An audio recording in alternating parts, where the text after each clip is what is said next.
Assalamualaikum warahmatullahi wabarakatuh. Kita akan melanjutkan pembahasan mengenai bab 5, part 3, yaitu materi tentang perdagangan internasional dan perekonomian terbuka. Selanjutnya, faktor yang menyebabkan terjadinya perubahan kurs. Yang pertama, sistem kurs yang dianut. Ada 3 macam sistem kurs, yaitu sistem kurs bebas, sistem kurs tetap, dan sistem kurs mengambang terkendali. Sistem kurs yang dianut suatu negara sangat mempengaruhi cepat lambatnya perubahan kurs. Pada sistem kurs bebas, kurs sangat mudah berubah. Pada sistem kurs tetap, kurs tidak pernah berubah kecuali diinginkan oleh pemerintah. Pada sistem kurs mengambang terkendali, perubahan kurs bisa dikendalikan oleh pemerintah. Yang kedua adalah selera atau cita rasa masyarakat. Selera masyarakat yang meningkat pada produk suatu negara membuat permintaan terhadap produk negara tersebut juga meningkat. Peningkatan permintaan terhadap produk negara tersebut tentu akan diikuti oleh peningkatan permintaan terhadap mata uang negara tersebut untuk membayar impor, sehingga nilai tukar mata uang negara tersebut juga akan meningkat. Artinya, bila masyarakat Indonesia sangat menyukai produk-produk Amerika, maka pada akhirnya akan menaikkan nilai tukar dolar Amerika. Yang ketiga adalah keadaan neraca pembayaran.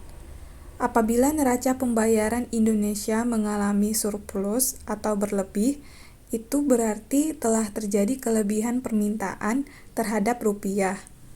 Permintaan yang lebih terhadap rupiah akan menyebabkan nilai tukar rupiah mengalami kenaikan sehingga terjadilah perubahan kurs. Yang keempat adalah adanya kebijakan devaluasi dan revaluasi. Adanya kebijakan devaluasi dan revaluasi yang dilakukan pemerintah bisa menyebabkan terjadinya perubahan kurs. Devaluasi merupakan kebijakan pemerintah melalui bank sentral untuk menurunkan nilai mata uang dalam negeri atau rupiah terhadap mata uang asing dengan tujuan meningkatkan ekspor. Sedangkan revaluasi merupakan kebijakan pemerintah melalui bank sentral untuk menaikkan nilai mata uang dalam negeri atau rupiah terhadap mata uang asing karena keadaan ekonomi sudah memungkinkan. Yang kelima adalah keadaan kurs antar negara maju. Jika kurs di negara maju mengalami perubahan, maka perubahan tersebut akan berpengaruh terhadap kurs negara-negara berkembang. Karena negara maju memiliki pengaruh kuat terhadap perekonomian negara berkembang. Negara maju umumnya bertindak sebagai pemberi pinjaman kepada negara berkembang, sehingga bila kurs antar negara maju berubah, maka perubahan tersebut akan berpengaruh terhadap kurs negara berkembang sebagai penerima pinjaman. Yang keenam adalah kekuatan permintaan dan penawaran. Pada umumnya, perubahan kurs disebabkan oleh perubahan kekuatan permintaan dan penawaran terhadap suatu mata uang. Bila permintaan terhadap suatu mata uang bertambah, sedangkan penawarannya tetap, maka nilai tukar kurs mata uang tersebut akan meningkat. Sebaliknya, bila permintaan terhadap suatu mata uang berkurang, sedangkan penawarannya tetap, maka nilai tukar atau kurs mata uang tersebut akan menurun. Selanjutnya adalah sistem kurs. Untuk mempermudah pemahaman, maka kurs yang dipakai untuk menjelaskan grafik diasumsikan sebagai kurs tengah atau nilai tengah, atau disebut juga dengan rata-rata dari kurs jual dan kurs beli. Sistem kurs yang pertama adalah sistem kurs tetap atau fixed exchange rate system.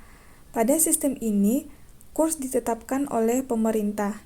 Misalnya, pemerintah menetapkan bahwa 1 US dollar sama dengan 8.000 rupiah dan 1 yen sama dengan 5.000 rupiah. Akan tetapi, pada kenyataannya walaupun kurs sudah ditetapkan pemerintah, kurs masih mengalami perubahan. Perubahan kurs tersebut terjadi karena adanya perubahan kekuatan permintaan dan penawaran. Kadang terjadi kelebihan permintaan dan kadang terjadi kelebihan penawaran. Agar kurs berada di tingkat yang sudah ditetapkan, pemerintah harus meredam efek dari kelebihan permintaan atau penawaran tersebut. Jika terjadi kelebihan permintaan, pemerintah akan menjual persediaan mata uang untuk memenuhi kelebihan permintaan tersebut. Bila terjadi kelebihan penawaran, pemerintah akan membeli kelebihan penawaran tersebut.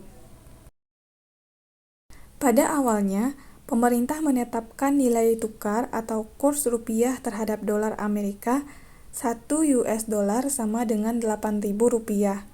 Karena impor barang dari Amerika meningkat, maka permintaan terhadap dolar Amerika juga meningkat.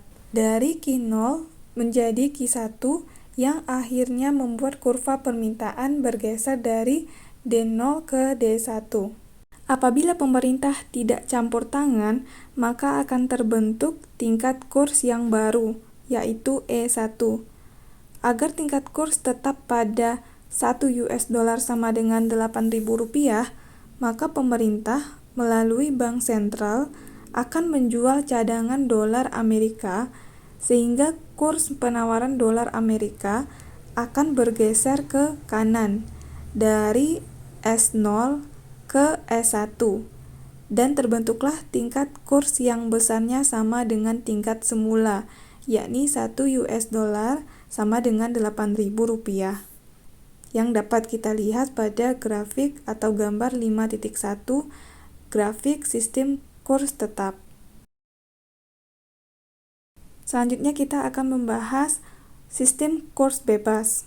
Pada awalnya, tingkat kurs yang terjadi adalah di titik E0 sebagai titik keseimbangan.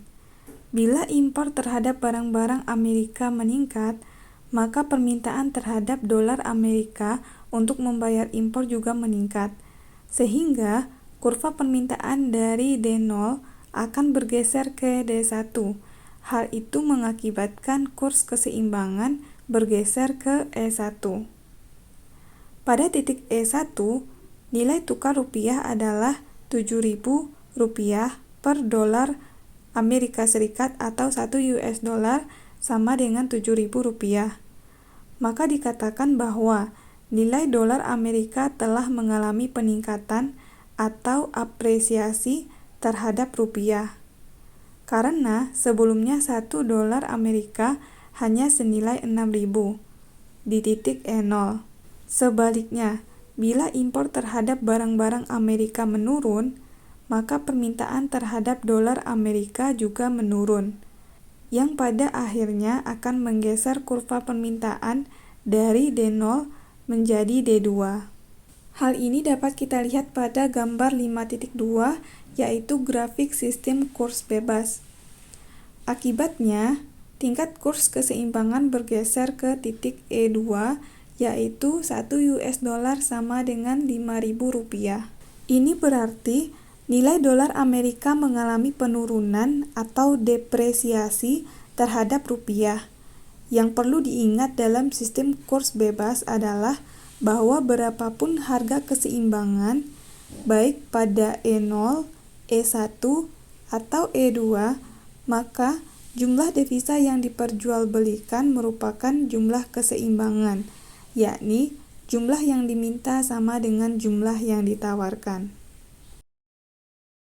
Selanjutnya adalah kebaikan sistem kurs bebas. Yang pertama, pemerintah tidak perlu menyediakan cadangan devisa untuk mengendalikan kurs. Yang kedua, tidak ada pasar gelap yang memanfaatkan perbedaan tingkat kurs. Yang ketiga, tidak ada defisit atau surplus neraca pembayaran karena mekanisme pasar akan segera menyeimbangkan defisit dan surplus menjadi neraca pembayaran yang seimbang.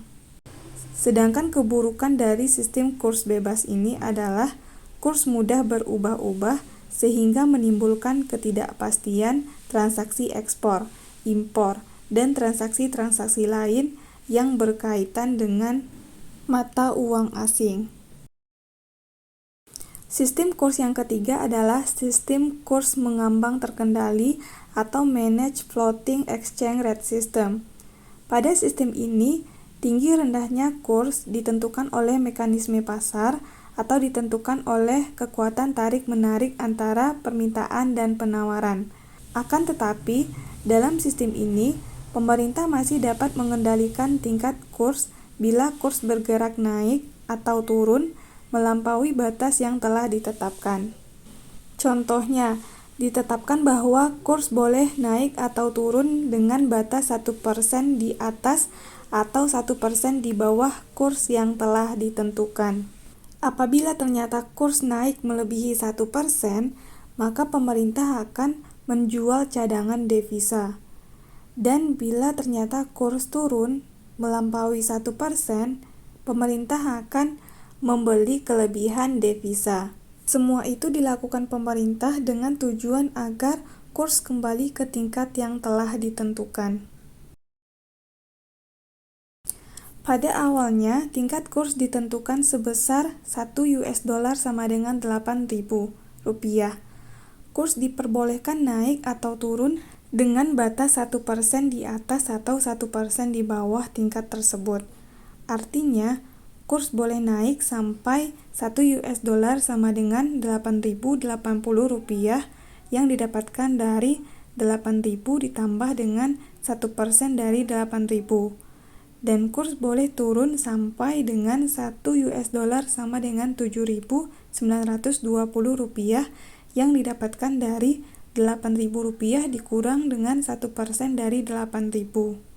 Apabila permintaan terhadap barang impor Amerika sangat tinggi, yang berakibat permintaan terhadap dolar Amerika mengalami peningkatan, dan kurs berubah menjadi 1 US dollar Amerika sama dengan 8.100 rupiah, maka pemerintah akan menjual cadangan dolar Amerika yang dimiliki untuk memenuhi kelebihan permintaan tersebut, sehingga kurs kembali pada rentang antara 7.920 rupiah sampai dengan 8.080 rupiah per dolar Amerika. Sebaliknya, bila kurs turun menjadi 1 US dollar sama dengan 7.900 rupiah, akan terjadi kelebihan penawaran terhadap dolar Amerika. Dan pemerintah akan membeli kelebihan penawaran tersebut agar kurs tetap berada pada rentang 7.920 sampai 8.080 per dolar Amerika. Campur tangan pemerintah dalam mengendalikan kurs bisa dilakukan secara langsung dan tidak langsung. Untuk lebih jelasnya, bisa dilihat pada grafik 5.3 yaitu sistem kurs mengambang terkendali. Contoh campur tangan pemerintah secara langsung adalah dengan membeli atau menjual valuta asing. Campur tangan secara langsung disebut juga dengan dirty floating. Contoh campur tangan pemerintah secara tidak langsung adalah dengan menaikkan atau menurunkan tingkat suku bunga. Campur tangan secara tidak langsung disebut juga dengan clean floating. Materi selanjutnya menghitung nilai tukar valuta atau mata uang berdasarkan kurs yang berlaku. Contoh pertama, Vita datang ke money changer untuk membeli 1.000 dolar Amerika. Kurs yang sedang berlaku di money changer A adalah sebagai berikut. Jika Vita membeli dolar Amerika, maka posisi money changer A adalah sebagai penjual, sehingga pada Vita dikenakan kurs jual. Dengan demikian, untuk membeli 1.000 dolar Amerika, Vita harus membayar dengan uang sebesar 10.080.000 yang didapatkan dari 1.000 dikali dengan 10.080 rupiah. Selanjutnya soal yang kedua.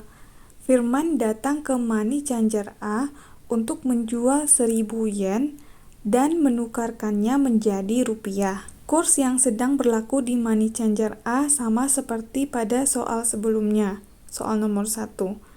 Bila Firman menjual yen, maka posisi money changer A adalah sebagai pembeli, sehingga pada Firman dikenakan kurs beli.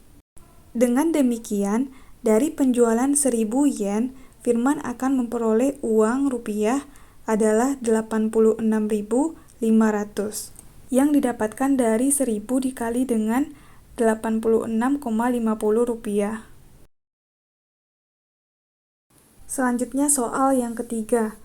Vita yang sudah membeli 1.000 dolar Amerika 2 hari kemudian datang lagi ke money changer A untuk menjual dolarnya.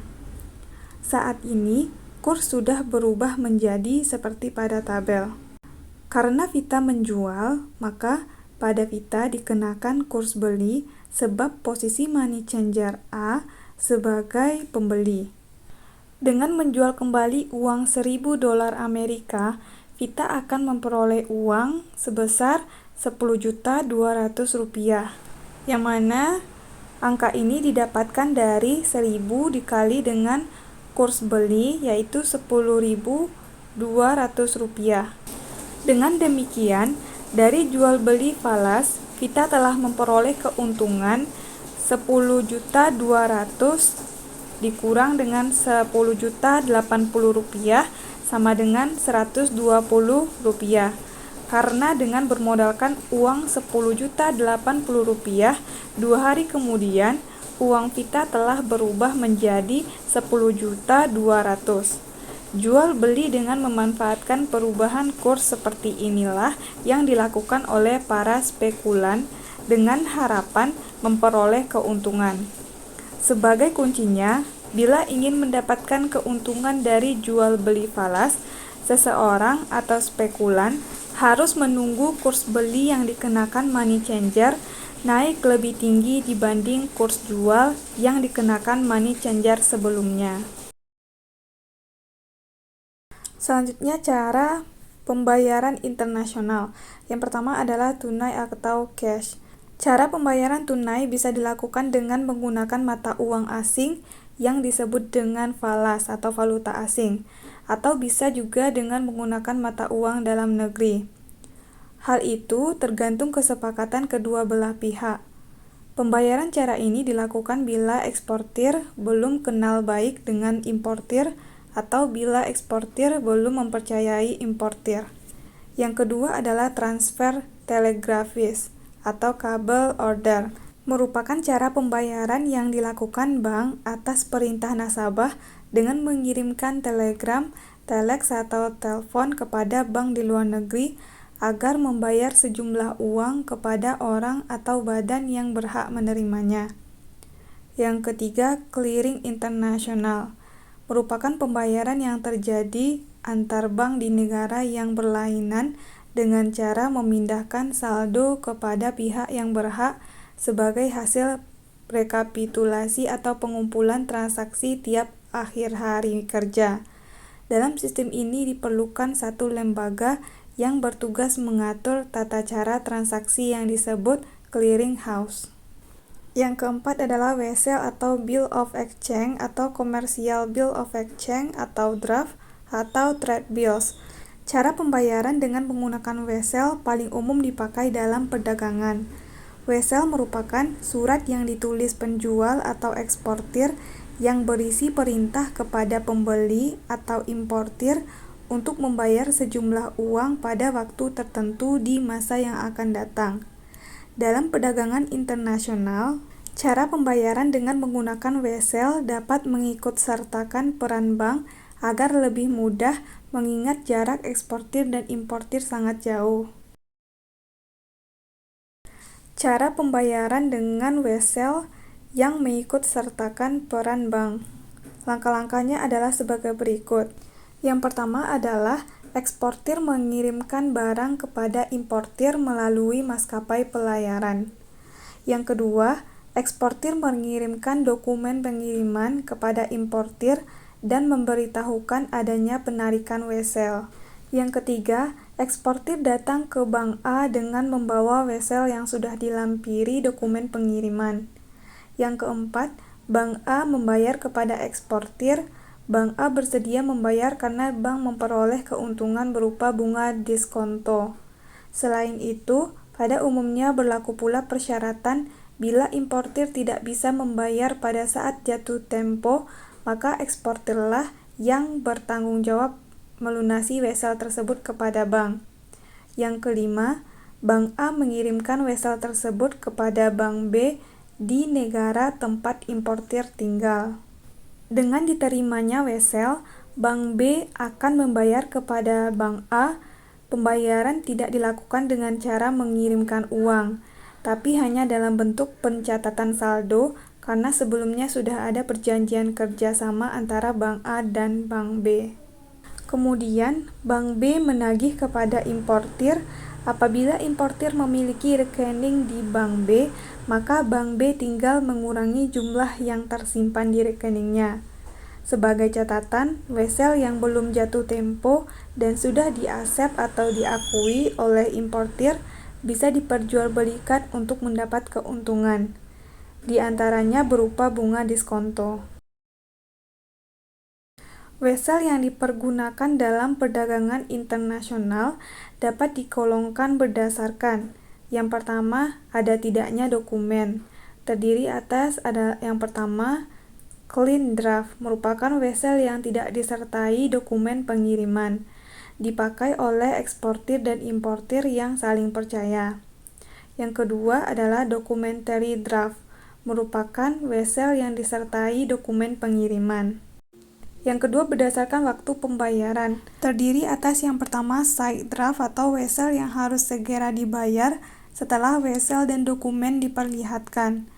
Ada kemungkinan pembayaran telah terjadi sebelum penerimaan barang, karena umumnya pengiriman barang membutuhkan waktu lebih lama dibanding pengiriman wesel. Yang kedua, arrival draft, merupakan wesel yang dibayar bila barang sudah datang atau diterima. Yang ketiga, debt draft, merupakan wesel yang dibayar pada tanggal tertentu seperti yang tercantum pada wesel. Selanjutnya, selain wesel ada letter of credit atau LC, merupakan surat pernyataan tertulis yang dibuat bank atas permohonan nasabah atau importir untuk menyediakan sejumlah uang sebagai pembayaran kepada eksportir. Ada 3 pihak yang terlibat dalam transaksi LC. Yang pertama adalah opener atau importir, atau disebut juga dengan pembeli, yang membuka LC di bank. Yang kedua, issuer, merupakan bank yang menyetujui pembukaan LC. Dan yang ketiga, beneficiary atau eksportir, atau disebut juga dengan penjual.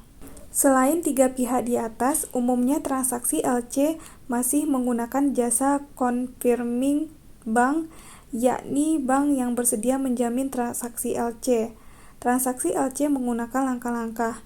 Yang pertama, importir dan eksportir membuat perjanjian tentang cara pembayaran menggunakan LC. Yang kedua, importir membuka LC pada bank di negaranya dengan mengisi surat permohonan. Yang ketiga, bank bersedia menandatangani LC bila permohonan importir disetujui. Yang keempat, dengan penandatanganan LC oleh bank, berarti telah tersedia dana atau kredit untuk menjamin pembayaran kepada eksportir. Yang kelima, confirming bank ikut membubuhkan tanda tangan pada LC untuk memperkuat jaminan pembayaran kepada eksportir. Yang keenam, barang kemudian dikirim oleh eksportir. Yang ketujuh, eksportir menarik atau membuat tagihan wesel kepada issuer dan mengirimkan wesel yang disertai dokumen pengiriman barang kepada issuer. Yang kedelapan, apabila wesel dan dokumen pengiriman barang sudah diterima dan ditandatangani issuer, barang yang ada di pelabuhan bisa dikeluarkan dan dikirimkan ke tempat importir. Yang kesembilan, issuer membayar kepada eksportir dan importir membayar kepada issuer sesuai tanggal jatuh tempo. Selanjutnya adalah private compensation atau cara pembayaran yang dilakukan importir dan eksportir dengan cara menukarkan utang piutang. Contohnya, Tony di Indonesia mempunyai utang Rp1.000 kepada Farhan di Malaysia. Di lain pihak, Najib di Malaysia mempunyai utang kepada Diki di Indonesia. Atas kesepakatan mereka untuk mempermudah transaksi, utang piutang tersebut diselesaikan dengan cara Tony membayar utangnya kepada Diki dan Najib membayar utangnya kepada Farhan. Yang mana Tony dan Diki sama-sama tinggal di Indonesia dan Najib serta Farhan sama-sama tinggal di Malaysia. Yang ketujuh adalah open account, merupakan cara pembayaran dengan terlebih dulu mengirimkan barang kepada importir tanpa disertai surat perintah membayar dan dokumen pengiriman. Pembayaran diterima eksportir beberapa waktu kemudian atau tergantung kesanggupan importir. Cara pembayaran ini sangat berisiko bagi eksportir. Cara ini sebaiknya dilakukan bila eksportir sudah mengenal atau percaya kepada importir dan lokasi importir tidak terlalu jauh. Selanjutnya adalah alat pembayaran internasional. Apabila disepakati oleh kedua pihak, bukan hanya uang yang dapat digunakan sebagai alat pembayaran internasional, emas dan barang lain juga dapat digunakan. Yang pertama adalah uang. Uang yang dimaksud di sini bisa berupa mata uang dari pihak yang berpiutang atau pengekspor atau mata uang internasional tertentu sesuai kesepakatan kedua belah pihak. Misalnya adalah dolar Amerika Serikat. Cara penyampaiannya bisa dengan menggunakan telegrafis, transfer, atau wesel. Yang kedua, emas bila disepakati.